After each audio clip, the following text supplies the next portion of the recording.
इसी प्रकार Shadrach Meshach Abednego वो खुदा के साथ एक आत्मा में रहे। उनको बोला गया तुम दंडवत करो तुम लोग, अगर दंडवत नहीं करोगे तो आग के भट्टे में डाल दिए जाओगे। और जब राजा नबूकदनेस्सर ने ये बात बोली थी उनको, जब ये बात कही थी, उस समय ये शद्रक मेशक अबेदनगो उसी की गवर्नेंस में काम करते थे। यानी राजा जानता था ये मेरे यहाँ जो लोग हैं ये प्रतिष्ठित लोग हैं, मेरे यहाँ काम कर रहे हैं, मेरी गवर्नेंस को संभाल रहे हैं, मेरी गवर्नमेंट को संभाल रहे हैं, ये इसके अंदर ऊंचे पद पे हैं। तभी उनको दोबारा मौका दिया गया कि तुम भी ऐसा करो, जब सब कर रहे हैं तुम भी करो। लेकिन उन्होंने परवाह नहीं करी, मेरी नौकरी जाएगी। वो जानते हैं कि हम दंडवत अगर नहीं करेंगे हमारी नौकरी जाएगी। आज बहुत सारे मसीह क्या करते हैं, बॉसेस कहते हैं ये गलत काम कर ले, वो गलत काम कर ले, और वो अन्य देवी देवताओं ईश्वरों के पीछे चले जाते हैं और गलत काम कर लेते हैं, ये डर के मारे कि हमारी नौकरी ना चली जाए। उनको जो दिया जाता है लेके खा लेते हैं कि नौकरी ना चली जाए। लेकिन इन्होंने परवाह नहीं करी, बहुत सारे मसीह ये काम करते हैं, और जो निकम्मे रीति रिवाजों वाले काम हैं जब किए जाते हैं वो मसीह डर जाते हैं। लेकिन शद्रक मेशक अबेदनगो नहीं डरे, वो नहीं डरे कि मेरी नौकरी जाएगी। इस गवर्नेंस में हम टॉप लेवल पे पोजीशंस पे बैठे हुए हैं, हम टॉप लेवल के यहाँ पे मिनिस्टर्स हैं, हमें हटा दिया जाएगा। उन्होंने परवाह नहीं करी, उन्होंने कहा हम दंडवत नहीं करेंगे राजा। उसने कहा नहीं करोगे तो आग के भट्टे को 7 गुना धड़का दिया जाएगा, 7 गुना भड़का दिया जाएगा आग के भट्टे को। और भड़का दिया गया, और उसके बाद उन्होंने कहा हम दंडवत नहीं करेंगे, हमारा परमेश्वर हमें तेरे हाथ से ही बचा सकता है और आग से ही बचा सकता है।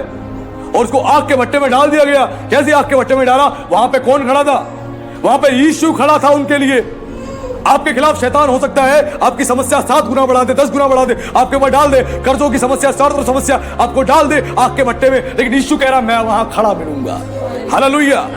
यीशु वहां खड़ा मिलेगा और आपको बाहर निकालेगा। यीशु उनके लिए खड़ा था उस आग के भट्टे में। और वचन कहता है जो डालने वाले थे उनके हाथ तक जल गए, वो खुद जल के मर गए। लेकिन उनके मोजों में से, जो उन्होंने जुराब पहनी थी, उनके जुराब में से जलने की दुर्गंध तक नहीं आई। और उस राजा को खुद दिखाई दिया। उसने अपने मंत्रियों से कहा कि आपने 3 पुरुष नहीं डाले थे इसमें, लेकिन मुझे 4 लोग यहां दिखाई दे रहे हैं, और जो 4था पुरुष है वो ईश्वर के पुत्र के सदृश्य है। हालेलुया।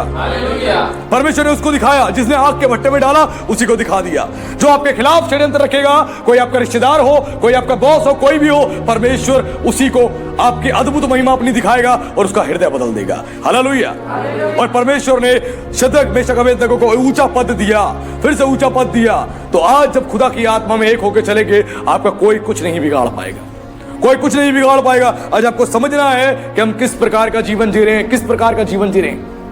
यीशु ने बोला मनुष्य जो है रोटी से जीवित नहीं रहेगा, वरन हर एक वचन जो परमेश्वर के मुख से निकलता है उससे जीवित रहेगा। आज शैतान ने आपको अंदर से मार दिया होगा, आप मर गए होगे कि मेरे बच्चा नहीं होगा, मेरे को नौकरी नहीं मिलेगी, मेरा बिजनेस अच्छा नहीं होगा, मुझे घर नहीं मिलेगा, क्या होगा क्या होगा, अंदर से मार दिया होगा आपके आनंद को। लेकिन यीशु का वचन आज आपके अंदर जीवन फूंक रहा है, आपके अंदर जीवन फूंक रहा है। वो कह रहा है कि मेरा वचन कहता है कि मैं तुझे आशीष दूंगा, मैं तुझे ब्लेस करूंगा, मैं तेरी चिंता करता हूं।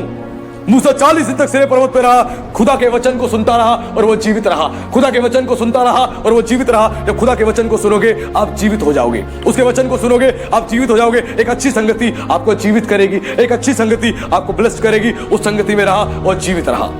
और वचन कहता है उस परीक्षा के बाद यीशु की सेवा टहल करने के लिए स्वर्गदूत आ गए, स्वर्गदूत आ गए, उसकी सेवा टहल करने लगे।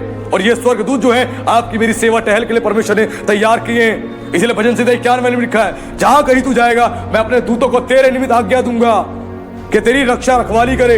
परमेश्वर इन दूतों को आपके मेरे प्रोटेक्शन के लिए, आपके मेरी सुरक्षा के लिए रखता है। इसके लिए परमेश्वर ने स्वर्गदूत बनाए। सोचो स्वर्ग के दूत कितने शक्तिशाली और सामर्थी हैं। इंसान की वैल्यू क्या है उन दूतों के सामने, लेकिन परमेश्वर उन दूतों को कहता है जाओ नीचे, जाओ मेरे बेटे पुनीत की हेल्प करो, जाओ उसके साथ खड़े हो, मेरी बेटी रीता की हेल्प करो, जाओ उसके साथ खड़े हो, आकाश की हेल्प करो, जाओ खड़े हो, उसकी सहायता करो। परमेश्वर अपने दूतों को भेजता है आपकी हेल्प करने के लिए, और कोई आपका कुछ नहीं बिगाड़ पाता क्योंकि परमेश्वर आपके साथ रहता है। आज आपको समझना है कि परमेश्वर किस प्रकार आपके जीवन में आशीष चाहता है। अगर आप परमेश्वर के साथ एक संगति में हो जाओगे तो स्पिरिचुअल डेवलप हो जाओगे, ग्रो हो जाओगे, आपकी सारी रुकावटें खत्म हो जाएंगी। सबसे पहले अपने मन की रक्षा करनी है। सुलेमान ने ऐसे ही नहीं कहा सबसे पहले अपने मन की रक्षा कर। ऐसी परमेश्वर ने शमूएल को नहीं कहा कि मैं इंसानों की तरह नहीं देखता, मैं तो मन को देखता हूं कि मन से एक ऐसा है। परमेश्वर ने बार बार मन की बात करी। यीशु ने आते ही बोला कि मन फिरा क्योंकि स्वर्ग का राज निकट है। मन की सारी बात करी, वही मन की बात होती है। इस मन की बात को समझे। पौलुस ने भी कहा अधिकाई से अपने हृदय में परमेश्वर के वचन को बसने दो। इसी मन की बात हो रही है। जितना हृदय में परमेश्वर का वचन होगा उतना ही शक्तिशाली, प्रभावशाली बनोगे और कोई आपका कुछ नहीं बिगाड़ पाएगा।